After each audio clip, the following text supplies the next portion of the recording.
इस वक्त मेहरबान साबरी राजधानी दिल्ली में एक बार फिर जमुना पार में 26 जनवरी जिसको गणतंत्र दिवस कहा जाता है, एक बहुत बड़ी खुशी का माहौल होता है। जब एक 15 अगस्त का माहौल आता है, जब देश की आज़ादी का एक माहौल हिंदुस्तान में, प्यारे भारत में बनाया जाता है, अलग अलग विद्यालयों में अलग अलग 26 जनवरी के मौका भी आया है। तो अब ये 26 जनवरी से पहले 25 जनवरी को एनुअल डे हर स्कूल में, गवर्नमेंट स्कूल में नहीं बल्कि प्राइवेट से लेकर के हर विद्यालयों में बनाया जाता है। तो इसी तरह से आज हम पहुंचे हैं दिल्ली के शास्त्री पार्क नगर निगम प्रतिभा विद्यालय स्कूल में पहुंचे हैं और इस वक्त में तमाम यहाँ टीचर्स और तमाम यहाँ स्टूडेंट वगैरह तो निकल ही चुके हैं। बहरहाल हम लेट हुए, लेकिन खबर लेट नहीं होनी चाहिए क्योंकि आज की डेट में आपको खबर देनी भी है।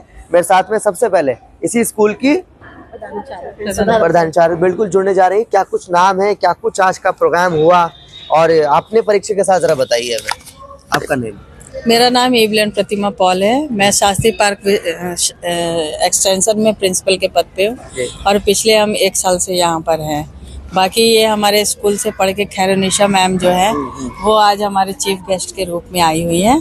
तो ये हमें बहुत ही खुशी की बात हो गई कि ये हमारे ही स्कूल से पढ़ के, और इनको हमने आज इनको बुलाया है एलुमनी के नाम उसके हिसाब से, जिससे इन्होंने आज हमारे बच्चों को बहुत प्रोत्साहित किया, अच्छे अच्छे बातें भी बताई। तो आगे भी हम चाहते हैं कि हमारे स्कूल के लिए बहुत ऐसे ही सहयोग देती है। मैं आपसे एक सवाल करूंगा। आपने इनके बारे में बोला कि यहाँ से पढ़ के गई, शिक्षा लेके गई और आज आपने इन्हीं को चीफ गेस्ट बनाया, लेकिन एक बहुत बड़ा एक सवाल नहीं खड़ा होता आपके हिसाब से कि यहाँ पर नगर निगम के भी कुछ ऐसे लोग होंगे, एमसीडी के भी कुछ लोग होंगे जिनका कहने का मकसद ये है कि इनको ना लेकर के उन लोगों को लेना चाहिए था, लेकिन ऐसा क्या खास आपको देखने को मिला जो इन्हीं शामिल किया? मुझे ये था कि मैं खुद यहाँ पे नहीं थी।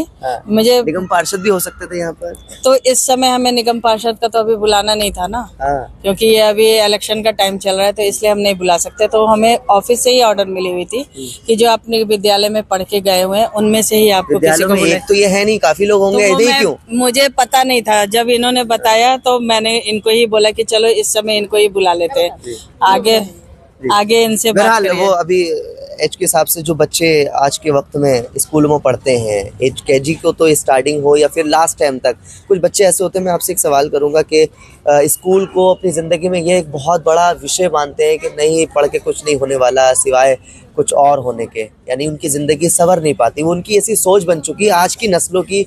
आज की कुछ 9th क्लास में भी ऐसे बच्चे हैं, मैं भी सवाल करता हूँ प्रिंसिपलों से जाके कि वो स्कूल छोड़ देते हैं और आज की जिस जमुना पार में आप खड़ी हैं, सेंसिटिव एरिया है, आज कैसा हो चुका है, स्कूल छोड़कर कहीं और खड़े रहे हैं, कहीं और हुआ। उनके लिए क्या मैसेज? उनके लिए ये मैसेज है कि सबसे पहले तो हम अपने स्कूल में जो भी स्कूल में जो भी हम करते हैं तो हम ही तो उनसे प्रोत्साहित करेंगे, उनको टीचर्स हमारे प्रोत्साहित करेंगे, तभी तो वो यहाँ से निकल के बड़े क्लासेस में जाएंगे और करेंगे। तो उनको ये करना है कि नहीं, आप स्कूल मत छोड़ो, आप आओ यहाँ अच्छी शिक्षा ग्रहण करो। हमारे टीचर्स इतने सारे लायक हैं कि आपको जो भी प्रॉब्लम होगी वो आपको बताएंगे। हाँ बिल्कुल। आप कुछ कहने वाले थे, इनसे तो चलिए आऊंगा क्योंकि ये चीफ गेस्ट हैं, ये तो जाहिर है आनी है। क्या कुछ कह रही थी इनके बारे में और नाम बताइए। मेरा नाम रसिका जैन है, मैं यहाँ पे प्राइमरी टीचर हूँ। मैं ये कहना चाह रही थी कि जैसे आपने पूछा, आपका प्रश्न था कि आपने इन्हीं को क्यों चुना, तो देखिए चुनते हैं हम खुद नहीं चुनते, उनकी काबिलियत ने उनको चुनवाया। कैसे? क्योंकि यहाँ से कितने लोग गए हैं हमें सबके बारे में जानकारी भी नहीं है। ये अपने आप को स्कूल में एक्टिव रखते हैं, स्कूल की समस्याओं को हमारे पास लेकर आती हैं। इवन यहाँ के जो एरिया के लोग हैं वो इनको बहुत मानते हैं और वो इनके पास पहुंचते हैं समस्याओं को लेकर, और ये हमसे कांटेक्ट में लगातार बनी रहती हैं, समस्याओं को हमें बताती हैं कि ये सुधार होना चाहिए। और ये हमारी जो अगर हम इनके पास भी जाते हैं कोई समस्या लेके तो उनके सुधार की पूरी हमें आश्वासन देती हैं और करती भी हैं। तो इसलिए ये है इनको चुनने का कारण। एक चेहरा नजरों में बसा हुआ था, जिसको फ्रंट पे लाना ही बनता है ना। ये तो बात सही है। इनके ही द्वारा मुझे सारा पता चला। अब आगे जब मैं रहूंगी तो फिर और भी हमें इनकी उपलब्धियां पता चलेंगी। चलिए बहुत शुक्रिया। क्या नाम है आपका? खैरुनिशा। खैरुनिशा एक बहुत बड़ी खुशी का चेहरा है और होना भी चाहिए। 26 जनवरी है कल, और उससे पहले एक परंपराएं हैं, एक बच्चों को स्ट्रॉन्ग करना, उनके लिए एक बहुत बड़ा कॉन्फिडेंस पैदा करना आप लोगों की वजह से। पेशे से आप एडवोकेट भी हैं मेरी जानकारी में जो पता है, और आज स्कूल में आप चीफ गेस्ट, एक बहुत बड़ा मैसेज, बहुत बड़ी खुशी की बात है। क्या मेरे कहना लिए तो बहुत ज्यादा खुशी की बात है, क्योंकि मैं इसी स्कूल से पढ़ के निकली हूँ जी। और ये भी बहुत बड़ी खुशी की बात ये भी बहुत बड़ी खुशी की बात है, बिल्कुल। क्योंकि जहाँ आप पढ़े और वहाँ पर आपको दोबारा गेस्ट बना के, चीफ गेस्ट बना के बुलाया जाए, तो ऐसा लगता है कि वो दिन, वो जिंदगी सब वापस आ गई। वापस आ गई, बिल्कुल। टीचर वही, ठीक है, टीचर नहीं बदलते, अच्छा, टीचर वही रहते हैं, क्योंकि अच्छा। जिनसे बड़े पता आपको वही टीचर मिले हैं, वैसे मिल भी नहीं पाते, ये भी बड़ा विषय है। उसमें से हमारी एक मैडम है जो अभी है यहाँ पर, लेकिन वो टीचर जिन्होंने पढ़ाया था वो आज भी जुड़े हुए हैं। मैं तो ये मानती हूँ वो टीचर और ये टीचर समान है, जी। क्योंकि यहाँ पर जो बच्चे पढ़ रहे हैं वो मेरी तरह ही है। बिल्कुल बिल्कुल। तो मैं जब यहाँ से पढ़ी हूँ, मैं एडवोकेट बनी हूँ, जी जी। ठीक है, तो यहाँ से पढ़ने वाले बच्चे ये नहीं है कि सरकारी स्कूलों से जो बच्चे पढ़ते हैं वो कुछ नहीं कर बिल्कुल, पाते, बिल्कुल, बिल्कुल। वो आसमान छूते हैं। बस थोड़ी सी ना उनको अच्छी पढ़ाई मिल जाए, टीचर ऐसे मिल जाए जो उनको आगे लेकर जाए, बढ़ाए। तो टीचर के साथ जुड़ना बहुत जरूरी है। और जब मैं आई तो मेरी सारी यादें ताजा हो गई। उस टाइम पर यहाँ पर इस साइड ऐसे बिल्डिंग हुआ करती थी, और अब तो बेंचें मिलती हैं। हम तो उस टाइम टाट पट्टी पे बैठा करते थे, टाट पट्टी होती थी नीचे, और पूरे आंगन में टाट पट्टी बिछाकर हमें बिठाया जाता था, पढ़ाया जाता था, और एक एक चीज समझाई जाती थी। 10 बार पूछे 10 बार बताते थे वो टीचर, हमारे गुरु। मैं उन्हें गुरु कहती हूँ, मैं टीचर नहीं कहती हूँ, गुरु कहती हूँ, क्योंकि टीचर का मतलब ये है कि आजकल आपने देखा होगा जो बोर्डों पे और मॉनिटर लगाकर वो पढ़ा रहे हैं, ठीक है, वो टीचिंग करते हैं माइक के साथ और हट जाते हैं, वो नहीं बताते, उन्हें मतलब नहीं होता। लेकिन ये जो टीचर है ना, ये जो गुरु खड़े हैं, ये बच्चों से पूछते हैं जब काम नहीं करता कि बेटा क्या हुआ, किस वजह से काम नहीं किया, कोई परेशानी तो नहीं है घर पर, फीस क्यों नहीं आई है, कोई काम वाम ऐसा तो नहीं कि नहीं चल रहा है पापा का। हमारे टीचरों ने हमसे पूछा है बकायदा। और कुछ टीचर ऐसे थे कि जो स्लम एरिया से यहाँ से बच्चे आते थे, फीस नहीं भर पाते थे, वो अपनी जेबों से फीस भरते थे कि बेटा पढ़ाई मत छोड़ना, फीस हम भर देंगे। और पता भी नहीं चलता था बाकी टीचरों को, ये प्रिंसिपल को, कि कौन से टीचर ने किसकी फीस भर दी। तो ये जो गुरु है ना, ये आपको जीवन जीना तो सिखाते ही है, शिक्षा तो देते हैं, लेकिन समाज में कैसे रहना है, कैसे आगे बढ़ना है, कैसे जाना है सिखाते हैं। तो गुरुओं से बड़ा स्थान इसलिए किसी को दिया है। आप एक मुस्लिम कम्युनिटी से बिलोंग रखती हैं और एक मुस्लिम भी हैं, आपका नाम भी खैरुन निशा है, तो जाहिर है आप निशा हैं। लेकिन एक सवाल आपसे ये बनता है कि आप ही के एक इस्लामिक में गुरु को, उस्ताद को या टीचर्स को किस ओहदे पर, किस सम्मान पर उसको दिया जाता है, जरा ये भी बताइए, ताकि दर्शकों को पता भी लगना चाहिए कि आखिर कितना बड़ा सम्मान एक मुस्लिम कम्युनिटी में भी दिया जाता है। देखिए, मैं आपको बता दूं, मैं मुस्लिम हूँ। बिल्कुल। मुस्लिम में जो सबसे पहले अल्फाज है कुरान शरीफ में, वो इल्म के बारे में, इल्म के बारे में, ठीक है, जो हमारे नबी ने कहा है सल्लल्लाहु अलैहि वसल्लम ने, उन्होंने कहा है कि अगर इल्म के लिए आपको उस टाइम कहते हैं कि ना चाइना भी जाना पड़े, उस टाइम चाइना दूर होता था, तो आप जाए।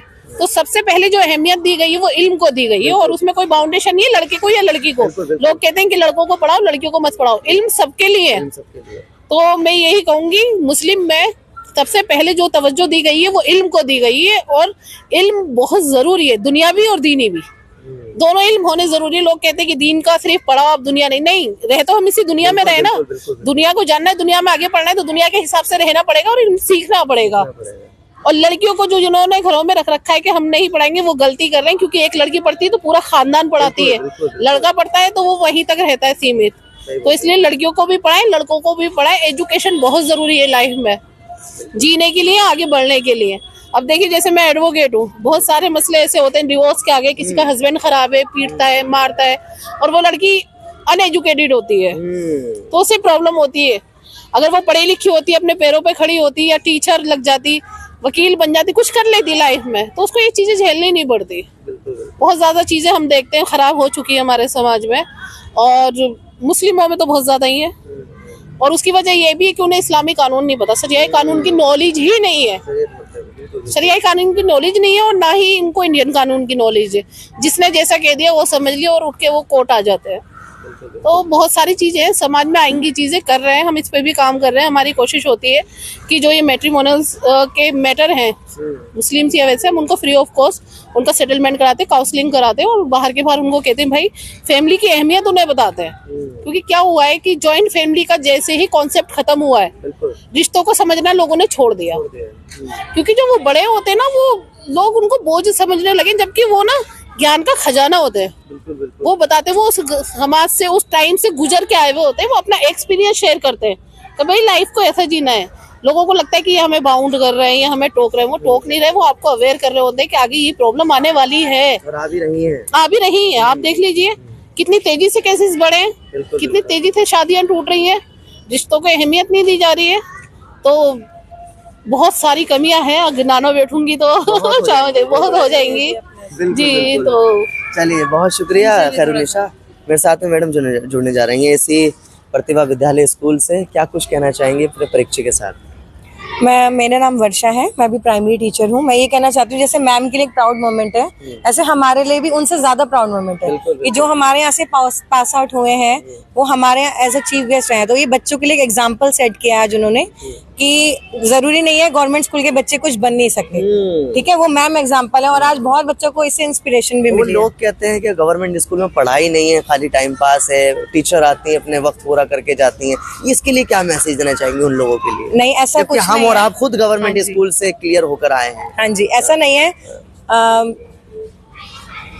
गवर्नमेंट स्कूल में भी बच्चे एज अ मतलब मैम के ऊपर डिपेंड करता है हेड पे कि वो अपना स्कूल कैसे मैनेज करती हैं। तो मैम ने हमारा स्कूल बहुत अच्छे से मैनेज किया हुआ है। सभी टीचर्स यहाँ बहुत एजुकेटेड है, बहुत कोऑपरेट करते हैं हर चीज में, हर एक्टिविटीज में। जैसे हम बच्चों को बोलते हैं घर जाओ तो वो नहीं जाते हैं कि मैम आप जब तक रहोगे हम तब तक ही रहेंगे। Yes yes. तो जो एक टीचर है उन्हें एक रोल मॉडल बनना चाहिए बच्चों के लिए, जैसे यहाँ पर सारे टीचर्स हैं। तो बस मैं यही कहना चाहूंगी। थैंक यू, बहुत शुक्रिया आपका। एक बहुत बड़ा संदेश उन्होंने दिया है और तमाम, लेकिन अगर फ्रेंड्स अगर बच्चों के साथ बन जाएं तो मुझे उम्मीद है वो बच्चे टीचरों को ना छोड़ें और एजुकेटेड अलग ही हो जाएं और अलग ही स्कूल से अपनी एक लोकेशन से बन के निकले और इलाके में नाम रोशन करें। मेरे साथ में स्कूल, हर एक टीचर का स्कूल से जुड़े हुए एक टीचर, उसका यही एक उम्मीद रहती है, एक अपनाए रहती है कि हमारे बच्चे नहीं बल्कि पूरे देश के बच्चे पढ़कर निकलें। एजुकेटेड होना एक बच्चों के लिए बहुत ज़रूरी है। इन टीचरों के साथ अगर जुड़कर रहेंगे, फ्रेंडशिप बनाकर रहेंगे तो उम्मीद है कि वो कुछ ना कुछ, जिस तरह से एक इसी स्कूल की महिला आज एडवोकेट के पद पर है, आप भी किसी ऑफिसर्स के पद पर होंगे। जैसे मैं एक पत्रकारिता का सबूत दे रहा हूँ, मैं भी एक गवर्नमेंट स्कूल से, आज मेरे पास भी कॉल और मैसेज है, मैं भी आज वहाँ जाऊँगा, पार्टिसिपेट करूँगा वहाँ जा करके। इसी तरह से आपको भी बुलाया जाए, एक मंच पर आप भी हों और जो सामने वाले जो बच्चे होंगे आपको देखकर वो भी कॉन्फिडेंस पैदा करें। बहुत बहुत शुक्रिया। देश की उन्नति के लिए दुआ करें, देश के लिए प्रार्थना करें। आने वाली 26 जनवरी कल होगी और अपने अपने स्कूल में इसी तरह से कॉन्फिडेंस अपने आप में पैदा करें। आप लोग खुश रहें, सुख और शांति हो, यही प्रार्थनाएं अपनी दुआओं में, अपनी प्रार्थनाओं में रखें। बहुत बहुत शुक्रिया आप लोग हमारे साथ इस खास खबर के साथ जुड़े। Thank you very much.